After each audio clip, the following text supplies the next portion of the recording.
G'day guys, how are we all? Hope we're all doing well, picking locks and having some fun.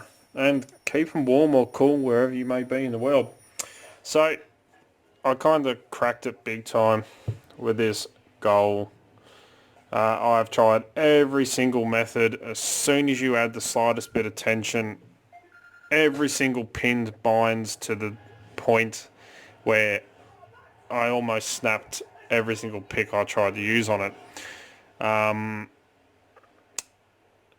And I ended up cracking it and ripping the top off, which is alright.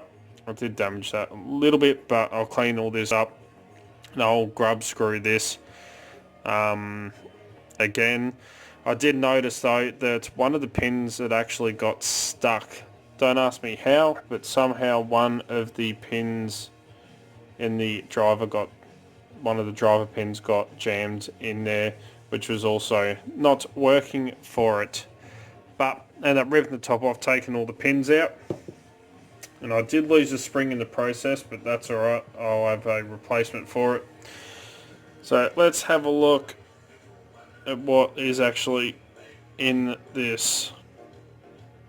So I've got all the drivers out here. We do have two little ball bearings for the core control, which go in, one on that side just there, and there's one on the other side. So let me dump these drivers out.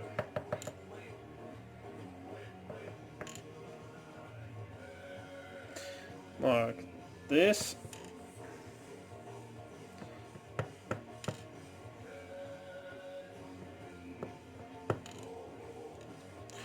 And we'll have a closer look. So yeah, I don't know how one of these pins the drivers got stuck, but as you can see in the core we have a little lip.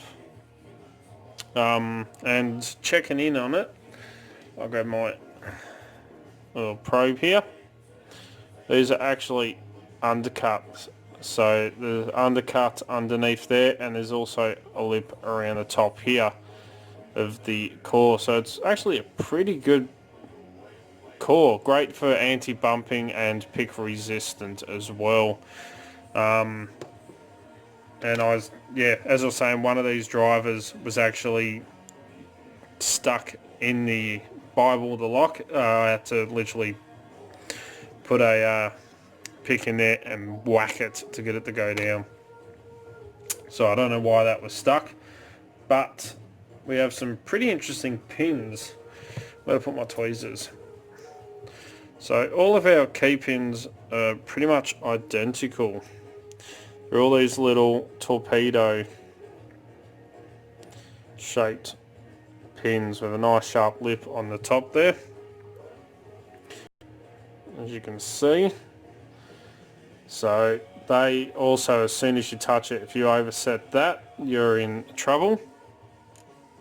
So all the key pins have that lip, and all these drivers are kind of like spools. So we've got nice wide spoolges here, very, very sharp lip. And these are also hollow at the top, which the spring, because it's only a short Bible, that way they don't have to put special springs in it. They can just have small springs that sit in the top of there rather than having super short ones. All of them are pretty much identical. The one that was actually jammed was pin 4, which is slightly different. It's not a straight spool, so this one was actually jammed in there. And 2 is a little T-pin. And 6 is a really short spool one. But this is all designed for anti-bumping and superior pick resistance. But it didn't help that pin 4 was jammed in the Bible. I'm not sure how. A little bit of metal on it, so you can see. But not sure how that one got jammed up. But yeah, end up cracking it, ripping the top off of it. But Beautiful little lock from Japan. It's just a shame one of them was jammed, and we have some nice anti-pick and anti-bump features on it. So what I'm going to do is I'm going to give this a really good clean. I'm going to clean up all these pins, give them a good lube. I'm going to grab another spring for chamber 5. I'm going to put it all back together. Hopefully I'll be able to make a key to fit into this, so I can actually make a key for it. I'm kind of hoping that a modified Schlag key will fit into here, so I'll be able to make a key for it. May just have to modify the key a smidge to actually make a working key for this lock. Put it all back together, grub screw the top, and then we will be right. Don't talk out loud. Don't talk out loud. You lower the IQ of the whole street. Sorry about that. That's Twitter. I'll be able to make a working lock with some grub screws in there just to help with gutting. Then hopefully pick it on camera, and then I'll be able to send it on to someone else, because that's pretty good bidding, I must admit. Some highs at the front, some low cuts at the front, high cuts at the back. Really nice undercutting in that core. Beautiful pins. Quite an interesting lock. So that's going to be a work in progress. Just got to get some grub screws for it now, so I can thread and grub screw the top. But there we go. Finally worked out what the pain was. A seized pin in chamber 4. The hardest one to get to is chamber 1 because it's right up under that lip. But beautiful little lock. It's just a shame one of the pins was seized. Easy fixed though. Just pull the bloody thing apart and redo it all. So as always follow the codes, keep Locksport legal, you know, don't go do anything stupid. Please jump down the bottom. There's that little subscribe button. You got to click that one. Right next to it is that little bell icon, and now, because of the way YouTube runs everything, you got to click that bell icon as well.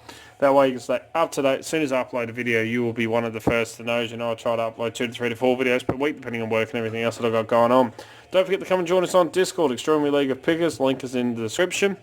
So click on that description, go down to the link, click that, and come and join us. Don't forget you'll also find Dark Arts Lockpicking on Instagram, Facebook, and Twitter, where I'll put up post photos, what's going on in the background, all the fun stuff that happens around here pretty much. If you're looking for great equipment at very competitive prices, please check out locksmithtoolbox.com. They are an awesome Australian company, and as you know, that's where I get all my lockpicking equipment from. If you would like to get in contact with me, contact me through any of the social medias, Discord, or send us an email at darkartslockpicking@gmail.com, and I'll get back to you. If you like to see, please give a thumbs up. I really do appreciate it. Sorry to those who don't like seeing locks destroyed. It's not really. It is easy to fix. Just get some grub screws in the right size, and I will have that all redone and out there. So as always, cheers guys.